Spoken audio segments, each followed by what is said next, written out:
त्याला काहीच केलं नाही, काय केलं हा विरोधात प्रश्न विचारतात.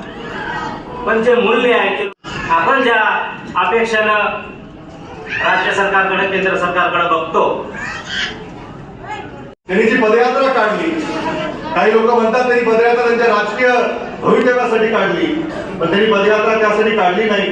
त्यांच्याही मनामध्ये तोच नेहरू गांधीचा विचार होता की 75 वर्षानंतर आपल्या देशाची खरी व्यवस्था कशी आहे ते आपण रस्त्यावर जाऊन लोकांच्या बरोबर जाऊन ती समजली पाहिजे, त्यांच्या समस्या ऐकून घेतल्या पाहिजे. आणि कन्याकुमारी ते काश्मीर आणि मणिपूर ते मुंबई ज्या पद्धतीने त्यांनी तो भारत देश पिंजून काढला आणि लोकांचे प्रश्न त्यांना समजले आणि त्या प्रश्न समजल्यानंतर त्यांनी आता एक भूमिका अशी मांडलेली आहे की परत आता ती वेळ आलेली आहे की आपली परत एकदा जात गणना झाली पाहिजे सामाजिक समस्यासाठी आणि आर्थिक निकषावर, की जेणेकरून आज देश 75 वर्ष स्वातंत्र्य साजरा करतो. तर आज कुठले लोक मागे राहिलेले आहेत, त्यांना पुढे कसं आणायचंय, ज्यांच्याकडे जास्त त्यांचं असू द्या, पण ज्यांच्याकडे नाहीये त्यांच्यापर्यंत ही व्यवस्था कशी पोहोचवायची आहे, ही सगळी गोष्ट, ही सगळी बाब काँग्रेसच्या विचारातून येणाऱ्या काळामध्ये पुढे होणार आहे. आणि आजही प्रत्येक ग्रामीण भागामध्ये कुठं तांड्या वस्तीवर असेल, कुठं गावरानावर असेल, ज्या काही आपल्या अडचणी असतात, मला आपल्याला सांगताना आनंद होतो या गोष्टीचा किंवा अभिमान आहे की ज्या सरकारमध्ये महाविकास आघाडी सरकारमध्ये आम्ही होतो, कोर्टाचा एक निर्णय आला की सर्व काही गायरानावरचे अतिक्रमण हटवली पाहिजे. तर आपल्या सरकारनं त्यावेळेस कोर्टामध्ये असं अफिडेव्हिट दिलं होतं की ज्या गायरानावर घरकुल असतील, लोक वास्तव करत असतील, त्या व्यतिरिक्त जे काही बाकीचं अतिक्रमण असेल असं आम्ही दूर करू, ती बाजू आम्ही मांडली. पण आमचं सरकार गेलं.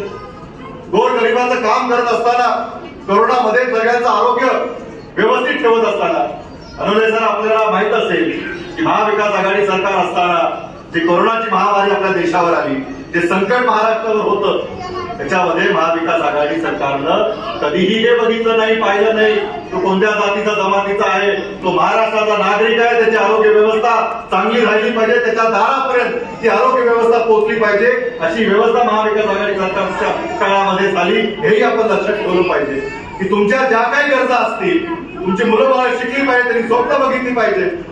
तुमच्या हातामध्ये पारंपरिक एखादा कोयता असेल तर त्या कोयता काढून तुमच्या हातामध्ये कलम कशी येईल याची व्यवस्था डॉक्टर बाबासाहेब आंबेडकरांनी आपल्याला करून दिलेली आहे. तुमच्या स्वप्न येणाऱ्या काळामध्ये कसे पूर्ण होतील त्यासाठीची राजकीय व्यवस्था आपल्याला हवी आहे. आपल्या विचाराची राजकीय व्यवस्था असेल, तुमचे जे काही प्रश्न असतील, प्रत्येक समाजाचे प्रश्न मांडण्यासाठी आम्ही आमच्या सभागृहाचा वापर करू, आम्ही आमच्या अधिकाराचा वापर करू. कारण की हा अधिकार, तो पद तुम्ही आम्हाला मिळवून देताय तुमच्या मताच्या ताकदीवर, आणि तुमच्या मतासाठी, त्या प्रत्येकासाठी ते प्रश्न मांडणारा सभागृह असेल तिथं जरूर तुमच्या हक्काचे निर्णयाचे प्रश्न आम्ही मांडू.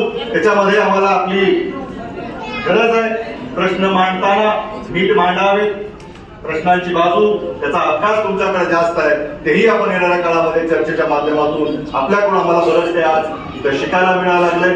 तुमच्या माध्यमातून येणाऱ्या समाजाचे अनेक प्रश्न आपल्याला सोडवायचे, फक्त लातूरचे म्हणून नाही, त्या महाराष्ट्रातल्या ह्या प्रत्येक समाजाच्या घटकाचे प्रश्न येणाऱ्या काळामध्ये महाविकास आघाडी सरकारच्या माध्यमातून, आपलं काँग्रेसच्या नेतृत्वाच्या माध्यमातून, दिल्ली असेल, महाराष्ट्र राज्य असेल, जिथं जिथं आपल्या समाजाला पुढे आणण्याची कामं करायची गरज असेल त्या भागामध्ये आम्ही त्या पद्धतीनं काम करण्याचा ह्या मेळाव्याच्या निमित्तानं आपल्याला मी शब्द देतो.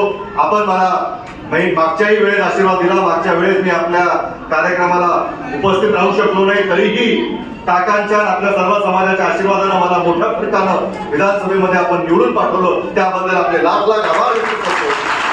आमच्या मागणीला मान देऊन आपण लोकसभेमध्ये आमचे खासदार डॉक्टर शिवाजी काळे यांना निवडून दिलं. काँग्रेसच्या बाजूनं आपल्या समाजानं, आपल्या प्रत्येक पंथानं आमच्या मागे जी ताकद उभी केली, त्याच्यामधून लातूरचा खासदार आता हा काँग्रेसचा निवडून गेलेला आहे. म्हणून दिल्लीपर्यंत देखील आपला आवाज गेल्याशिवाय राहणार नाही. राहुलजींच्या बाजूला आपले खासदार बसतात आणि त्यांच्या समेत, त्यांच्या नेतृत्वामध्ये येणाऱ्या काळामध्ये ही सगळी प्रश्न आपण राहुलजीपर्यंत पोहोचूयात. त्यांच्या माध्यमातून लोकसभेमध्ये असेल आणि आपल्या सर्व नेत्यांच्या मार्गदर्शनाखाली येणाऱ्या काळामध्ये आपल्या विधानमंडळात असेल, आपल्या सरकारच्या माध्यमातून असेल, या सगळ्या ज्या आपल्या गरजा आहेत, ज्या आपल्या अडचणीचे प्रश्न आहेत, खऱ्या अर्थानं आपली गरिबी दूर झाली पाहिजे, त्याचे साधनं आपल्या हातामध्ये आली पाहिजे. प्रत्येक वेळेस तो वर्ग गरीब आहे, वंचित आहे, दुर्लभ आहे, हे फक्त भाषणापुरतं नाही, तर आमच्या येणाऱ्या काळामध्ये कृतीमध्ये आम्ही उतरून दाखवू. आम्ही ठोस काही कार्यक्रम जो आपल्यासाठी आणू पाहतोय तो आणून तुमच्या दारापर्यंत तो विकास कसा पोहोचवता येईल ह्याच्यामध्ये आपल्या प्रत्येक लढाईमध्ये आपला एक भाऊ म्हणून आपल्या समवेत राहील, एवढा आजच्या कार्यक्रमानिमित्तानं शब्द देतो व थांबतो. जय हिंद, जय भारत.